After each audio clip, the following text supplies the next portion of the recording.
welcome to this edition of the Beacon Hill Report. I'm Jim Marshall of the New Bedford Cable Network. In studio today, the first show of the year and a new legislative session. State Representative Tony Cabral is joining us.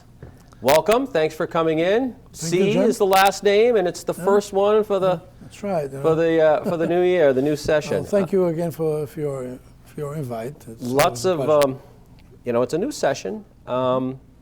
Lots going on. You know, you've got new colleagues up there now. Yes. Getting to know them. You've got obviously some in the delegation, some in Southeastern Mass, some new folks to meet and to work with. Curious, as you wrapped up last session, and you guys were working right till the end last year. We were, right in December, you're trying to pass the economic bill got through, which was the big thing. Healthcare was one. Yeah. Assess the last session, and I know you guys took the last time you were here, because I watched the show, I mean, you were talking about how important that economic bill was.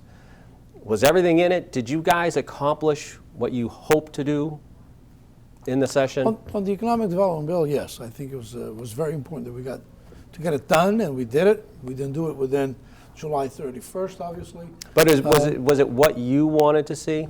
Yes, absolutely. Okay. We had some good stuff in there, both for the state as a whole and for our region as well, and for our city.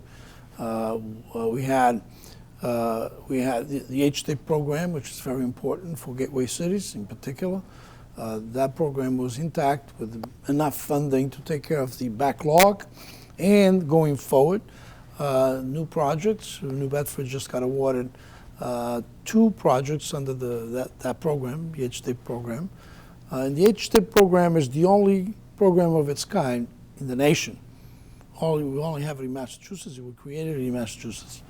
What it does, it provides tax credits for developments in gateway cities that usually about 80% of that should be market rate, and about 20-25 would be affordable. And people might ask, but why? Well, one of the things that we did, I'm the House Chair of the Gateway Cities Caucus, and we've done several tours across the state. And one thing that we kept hearing from local folks, economic development folks at the local level, at the city level, be it New Bedford or other cities, about 26 gateway cities, market rate housing kept coming up. So over the years, you said in the last show, housing's been a huge issue. Huge, and it's huge now, and we still have to build lots of units in New Bedford and across the state in order to make either rents or folks who want to buy houses affordable, in the sense that they are able to work and live in the state and afford a house or a condominium or an apartment if they are renters, right? And right now, that's a challenge. It's huge. I mean, you've got so many apartments in New Bedford that are over $2,000 a month. Small apartments, and I mean that's more than a mortgage for a lot of people right now. It is more than a mortgage for a lot of people that actually bought before the pandemic, for example, because prices have been going up and up every year since the pandemic. Never mind buying a house. The rents are the rents. Now, the more, of course, this is about supply and demand, right? The more you have on the market, it will impact the pricing, and the pricing will stabilize or will decrease by and large. That's the goal. We passed the bill last session just for housing. It was $4 billion bill for housing. $4 billion is a lot of money. It's not going to be spent over 1 year or 2. As you know, this is bond authorizations, and these will usually run 5 years, sometimes beyond 5 years, depending on the program. So I believe once we are just beginning to spend some of that money now, or changing the authorization to an expenditure, right? Just now. So I think you're going to see over the next couple of years a big impact from that piece of legislation that we passed last session. Not to mention economic development. Another piece on economic development, to go to the next bill of economic development, that really will be great for us in New Bedford and gateway cities overall as well. It's called, it's a bill that I had filed along with my colleague over in the Senate, Senator Cronin. It's called, the title of the bill at the time was Downtown Vitality Act in Main Streets, which is to create, and we were able to create a fund within the Economic Development Bill that establishes a $9.5 million to begin with, to establish a fund that would provide incentives for downtown organizations, Main Street organizations, like Cushion Avenue, for example, in the North End is another example for those who are familiar with the city. They would be able to get grants to either for the organization, let's say Downtown Inc., for example, that runs downtown, or other organizations that spring up to begin to change the dynamics in those areas. And villages, for example, there are small communities, rural communities that would need that kind of incentive as well, what they call the little village in the town, Yeah. right? Those sort of Hayden things. Aram, if you will, Right, in Hayden Aram Dartmouth. as an example. I mean, I'm or thinking in growing West- up Onset when I grew up in or Wareham. Westport, for example, also Right. has that little area. So those funds would be specifically to incentivize programs for those specific kind of areas, and that will be great for us once that fund starts getting appropriated and turned into grants. It's competitive. Yep. People have to apply. Yep. And they have to compete with all the other downtowns and main cities. Well, there's main so many. streets, The I should needs say. are so great right now, but there's only so much money. With regards to housing, I just want to tie this into the MBTA Communities Act that I know some communities are rejecting. Vote. I know New Bedford voted for it. Yes. But how do you see that playing out? Because those communities are supposed to build affordable housing if Yes. if the commuter rail goes through, and some of those communities are saying, no, we're not going to do it, at least as it's written. Well, because those communities, they've always been a problem to create affordable housing within their boundaries, right? It's nothing new. But I'm wondering if that puts a Except- burden on the city. Well, except the so-called MBTA law, housing law, if Yep. you will, is forcing some of those communities. Either you're going to do it, or we're going to come back and you're not going to get all the state aid that you might be entitled to. That's the only weapon the state really has, Yeah. right? Basically, what it's doing is saying, within a radius of a station that you might have in your community. In our case, we have 2 stations, right? Yep. One in the downtown area, one in the North End area. Is those areas, right, where you provide and build and create incentives to build additional housing, so-called affordable housing, and also what's called workforce housing, right? Which is sort of in the area of affordability as well. Right.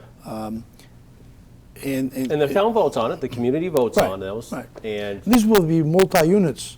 This is not single-family homes, okay? And that's the problem with some of these communities. They are primarily single-family homes, and they are refusing to build multi-family homes. Be a three-family, a 4-family, a 6-family, a 10-family, right? Could be an apartment building.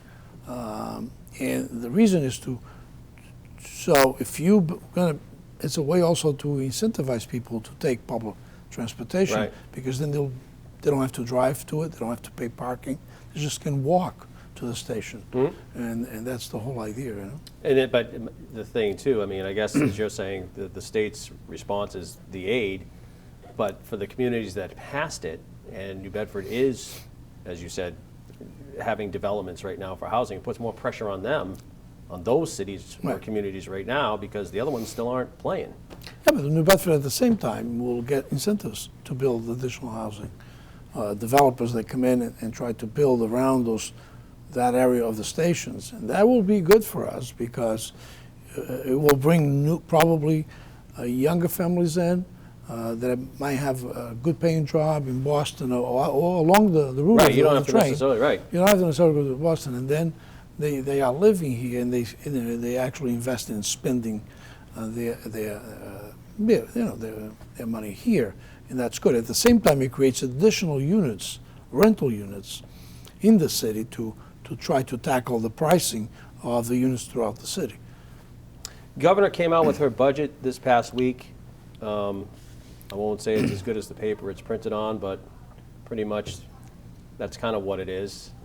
It's a proposal. It's a It's proposal. the governor's proposal. I think you're going to see probably some changes to that proposal. I would think so. The governor is being ambitious at the same time, but cautious too. It's really her budget or her proposed budget. It really only increases about 2.6% versus the previous, the present budget that we are in at right now. So right now we are in FY25, and that's for FY26. It would start July 1st. It's only a 2.6 increase. But reading some stuff, it's like you said, it's kind of ambitious because they're using money, surtax on the wealthy, some one-time fees and what have you. Is it going to be there? I guess that's the question. Is it wishful thinking that the money will be there, or is the one thing that the governor's budget, I think traditionally it lays out is this is the money we're going to get, or this is the money the House plays with, the Senate plays with as far as when they develop their budget. Everybody kind of agrees on that. Right. Now, there are a series of hearings, as you know, to determine what the potential revenue the state might collect on the next fiscal year. Right. And that's usually a conversation between the House and Senate and the governor's office, the executive branch, right? And, of course, some economists and other folks who really follow the economy, right? Yeah. They come in and they make their presentation based on whatever data they might have. And then they reach an agreement, sort of a consensus, and that consensus is 2.6% growth in terms of revenue. And the governor's budget is precisely on mark, on target. So that's what the House is saying too. The House is agreeing that that's the revenue that the growth. Yes, the House is agreeing that's the revenue growth, potentially. It could be even less. We don't know yet. Right. Depending on the numbers, it could be a little higher. But, they you have to build the budget based on a particular number. Right. And that's the number that the House agrees that's the number to work with. Now, the governor's budget also has sort of one-time investments, and that comes from the millionaire's tax, so-called fair share tax. And that's almost almost $2 billion that we've been collecting. The state has been collecting a little bit over $2 billion annually since the fair share went into effect. That money is not built into the regular programming and operating budget of the state. So when you look at $62 billion budget proposal, some of that is that fair share money. In this case, it's only about $1.5 billion built in, but built into one-time investments, right? You talked about in the last time you were here, not that long ago, a couple months ago, 4 months, 5 months, I think, that right now in this budget, the state was still off a little bit with the numbers for this current fiscal year. How does the state look right now fiscally? I think are the revenues where they should be? Well, ideally, they're not where they should be, right? It's still tight. Still tight. But that's what you said last time, too. But we're not really falling behind in that sense of what we're collecting right now based on the present budget. Yep. But we're not collecting amounts that we had before in the previous year. Greater than what was projected, right? Yep. But I think we are okay, and the state is solid in terms of its finances. We do have a big rainy day fund. It's $9 billion rainy day fund, the highest in the country, by the way. It's the one thing I did see with that is that the budget for the governor doesn't really put a ton of money in the rainy day fund. It doesn't take out any, but it doesn't put any. It doesn't put a lot in. It doesn't. And in the past, all the bodies of government agreed you got to stuff money in there for that day. Well, part of it is really what's called capital gains revenue, right? And a percentage of that has to go to the rainy day fund, unless there is other changes. You can do temporary changes on that, right? And you never know on the capital gains what you're going to get eventually until April 15 goes by, right? Yep. So that's when the numbers come in after April 15. That's where you can get a good sense how much in capital gains you're really going to collect overall for that year. So I think the government is being cautious on that. She's not putting a whole lot in because the numbers are not there yet. And but she's not proposing to take anything out. Right, and you don't want to take anything And the out House either. is not going to do it. Right. The House is not going to take anything out of the rainy day fund. Now, having said that, there are areas of the budget that the governor has proposed that are troublesome, in particular around mental health. She's proposing some cuts. She's proposing some closures, meaning of some facilities. One of those proposed cuts is even more troubling than the closing of some of the facilities, because they can be transferred to other facilities. But is the caseworkers, the mental health caseworkers, they work directly in the community, not inside of a particular institution or they work in the community with the folks who live in the community. They need that kind of support. And in some cases, without that support, those individuals might run into situations that might be institutionalized for a small Right. period of time or not. And that's not good. I mean, that's not really the ideal and the best way to work and treat and work with these folks who have some mental health challenges. So I think in that area you're going to see some debate and maybe some some changes most likely in that area. When does the House budget come out? Do you have a sort of a date yet? Yeah, we're gonna debate the budget the last week of April, which actually goes into May. Right. But you proposed the budget before then, Yeah, didn't the you? budget should be coming out around the middle of April, maybe the 16th or the week okay. before. Usually, the latest would be like 3 days before the spring vacation. Okay. Usually, Yep. sometimes it's a week before that. So we're talking about sometime in early part, middle of April. The House proposed budget will come out, and then we're going to debate it the last week of April. How do you look at, we've got about 10 minutes left, a couple things I just want to get to. Immigration's been such a huge issue, new president, new policies.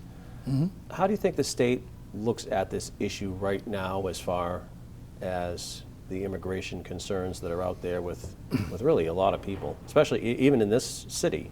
A lot of people are concerned. Well, immigration, as you know, And again, the state is- really doesn't have any control over it. It's not a primarily state a issue. federal issue, Yeah. but it's a complex issue. It's not as simple as most of us might think. There are so many classifications that people might be under. There are folks who are that are under what's called legally present. That doesn't mean they already have a green card. They might be in the pipeline to be in the asylum pipeline. They might be from a particular country that we have, that we as a country have said that we will accept so many migrants from that particular country, and those are also considered, at least temporarily, legally present. And those come from usually Afghanistan, that right now. That's the designated Afghanistan, Ukraine, Haiti, Venezuela, and I believe in some cases, in some situations, not everybody, from Guatemala and El Salvador, right?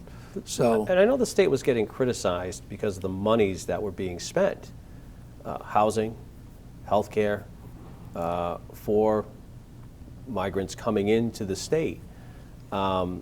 And I know that there was concern that it was unsustainable for the state at that point in time, too, Right. because it's an issue that they need help with the federal government, and the federal government's not really helping.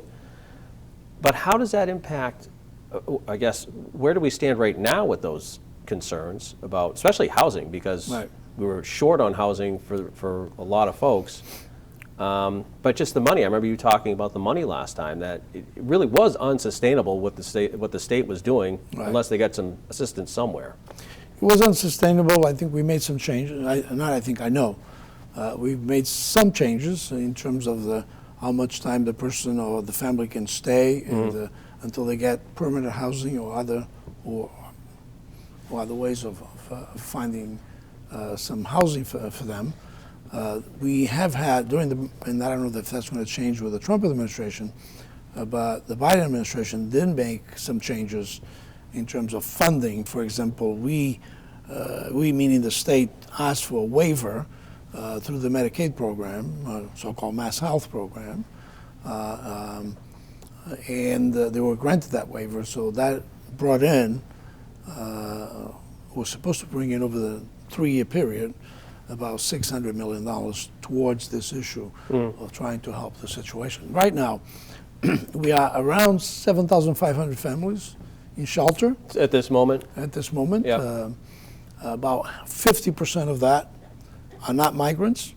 They are families that somehow found themselves homeless Right. in Massachusetts. And I can tell you, I mean, I have office hours every month at the Howland Green Library, and constantly, every office hours, housing is the big issue. Yeah. And people being evicted, people not being able to afford the rents. That's why they are in the eviction process, right? And you have folks that really cannot afford. And how do you resolve those folks? For example, I had a person that came, lives in the South End. I know the street, but I'm not going to tell you what the street is right now. But a woman that worked all her life in the mills, is retired already, lives by herself because her husband passed away some time ago. Her house changed ownership. Yep. Right? She was paying around $600 a month for the old landlord. The new landlord, before even taking over of the ownership, sent a letter saying that they were going to increase the rent to $1,400. Right? More than twice the amount. More than twice the amount. And the awful thing in this whole situation is her Social Security check, monthly Social Security check, was $1,400. Yeah. So how do you resolve the situation? Right. And you see that you've seen that a lot. You see that a lot, constantly. That the rents have doubled, and so- in her case, even more than doubled. And the waiting list to try either get some kind of subsidized housing, some kind of either Section 8 or other programs, the waiting list sometimes is 2 years. So how do you resolve a situation like that? That's just one example that I'm giving you. I have many more examples that I can give you. This one is really it's really a tough example, right? Yep. You have someone who has worked all her life and finds herself in this situation. So there aren't too many solutions to that, right? So we worked with this individual, and hopefully things will turn out, in a way that it will work out for this person. But that shows you how difficult it is, this whole issue of housing. And it goes across many. And it's the crazy thing with the housing too. It crosses paths where you've got people who have a steady job, and they can't afford it. Right. Because the rent's again $2,000 or something, and it's nuts. I want to touch base. We got less than 5 minutes to go, but I'd be remiss if I didn't talk about wind energy, knowing that the president has sort of stopped wind energy programs right now. My understanding, and correct me if I'm wrong, if you've got a license right now and the project is already in the pipeline, it's okay. The new stuff is not, I guess, is going to be reviewed.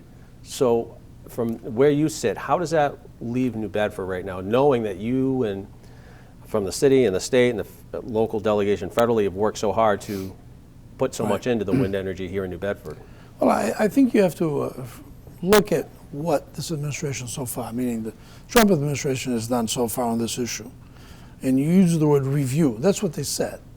And that's important. That's not a completely no, right? Mm-hmm. Obviously, you're going to have to, go through that process. You're very popular. Yeah, go through that process. And in the end, if you can make the case, you should be okay. In terms of what's happening right now, in terms of Vineyard Wind, no problem there. It's ongoing, it's already under construction. And the next project that was supposed to go on, the next project to be constructed is South Coast Wind.